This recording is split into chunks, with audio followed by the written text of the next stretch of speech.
let me bring in my guest, Anna Mikhailova from political editor of Times Radio's also back with us, and also the editor-at-large of the Mail on Sunday, Charlotte Griffiths. Ladies, thank you so much for staying up to talk to me this evening on The Late Show Live. Now, I think one of the things that I find so deeply frustrating is that nothing ever changes.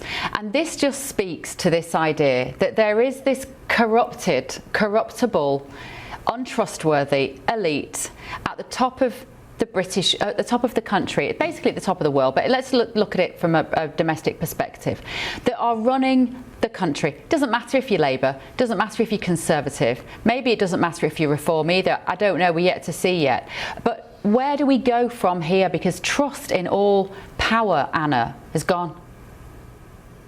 I think you're completely right about the trust issue. I think this, we've already had trust in politics eroded significantly, and this is only making it so much worse.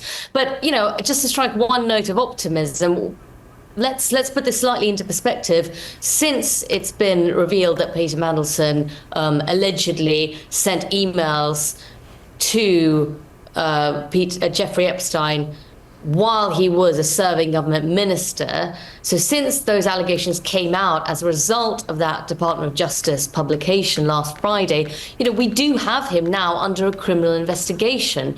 We do have his homes being raided today and police officers coming in and spending hours taking out documents. So action has been taken. So I don't think we should completely dismiss the system is completely broken, because I don't think that's fair either. But what we do know is we wouldn't have known this had these files not been published.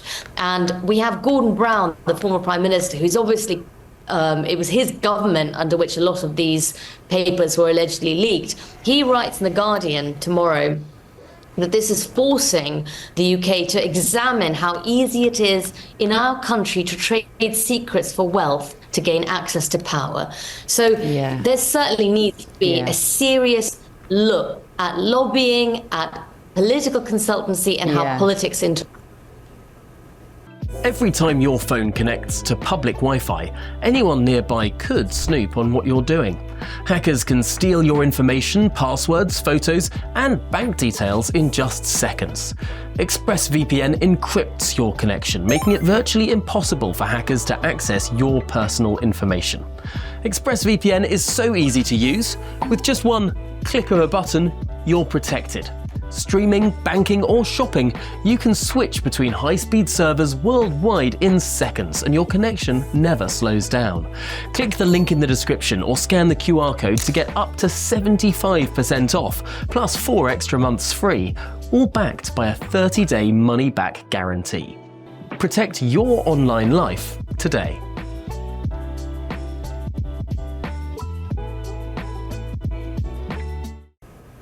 Yeah. Charlotte, nice to see you. Good evening. I sometimes have to pinch myself because I think I can be a little bit naive in these situations, and there'll be other people watching the telly going, what do you think? Like, they've always done this. This is how it's always been. But there's something about this more recent crop of politicians with the senses that they're just filling suitcases with cash. They're just filling it for themselves. They don't care about the British public. They just want to get rich themselves. And to know that Peter Mandelson, a man who got so many second chances in politics, lives in a £12 million house and has possibly £10 million in the bank, I'm sorry, I think it's absolutely disgusting. I must be naive too as well, Bev, because when I read that he lived in a £12 million house, I nearly died of shock. I've always known that he was wealthy, that he's obsessed with cash, but it really stuck in my throat. For some reason, until he was being raided, I didn't actually realise he lived in a £12 million house, let alone had 2 of them. And to your previous point about elites in this country, I was also very naive, possibly like you, and shocked when I read in the Mail yesterday that Matthew Freud had held a Notting Hill set salon in his multi-million pound house for Angela Rayner.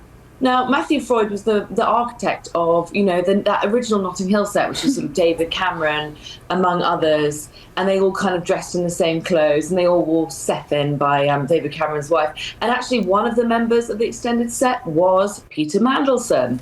And so now I can't believe that he's now backing Rayner. It obviously, as you say, doesn't really matter what party they're part of. It's as long as they're in this elite club of multimillionaires and they can all persuade each other to do each other's bidding, doing, that's what really matters. Yeah. Terrifying. This footage that we're looking at here, this is when Starmer was in DC because he was handing over the keys to the best house in town, well, second best house in town, to be honest, in this town, to Peter Mandelson. And, you know, you can see the look in Starmer's eyes there. I think you can see him knowing that Peter Mandelson's reputation might come rolling down that corridor like a blooming bowling ball at some point down the line.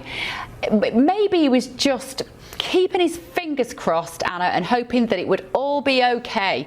But how naive or how optimistic do you have to be to think this wasn't going to backfire? Well, look, we do know that Keir Starmer was not completely sold on the idea of Peter Mandelson as ambassador. There were other candidates at the time. He apparently favoured George Osborne over Mandelson because, if you remember, they knew that Donald Trump was probably going to enter the White House. They knew they needed some unusual appointment to ambassador to maximize their chances of building that relationship with the White House. They knew how important that was. So that's why names like George Osborne, David Miliband, and Peter Mandelson, so not those career diplomats, they were in the mix.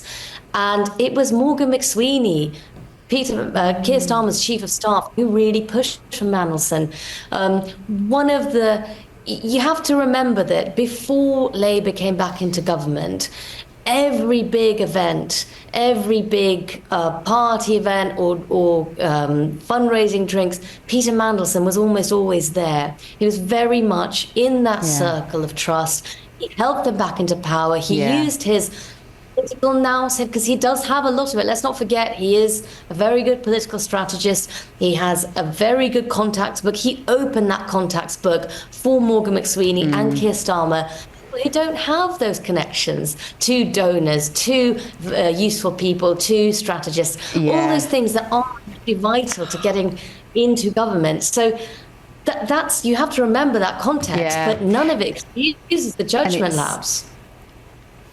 Yeah, it's about money. It's almost always about money in some way, whether it's a donor or a payoff. It's so depressing. Charlotte, the new ambassador arrives in town pretty much now. I will be meeting him on Monday, actually. Christian Turner is his name. As I've said before, I think they got the wrong Turner for that job, frankly. I'd be very at home in that 8-bedroom house down the road. But what does he do now in this role? How can he handle this job in this town? Is it just going to be the elephant in the room that nobody mentions? I think he'd do well to actually mention it. Obviously, by the way, Bev, he's a relation of yours, and it's more elites rubbing shoulders with one another. He must be your brother or something. No, I think he would do well to address the elephant in the room straight away. I mean, that's the only way to deal with it.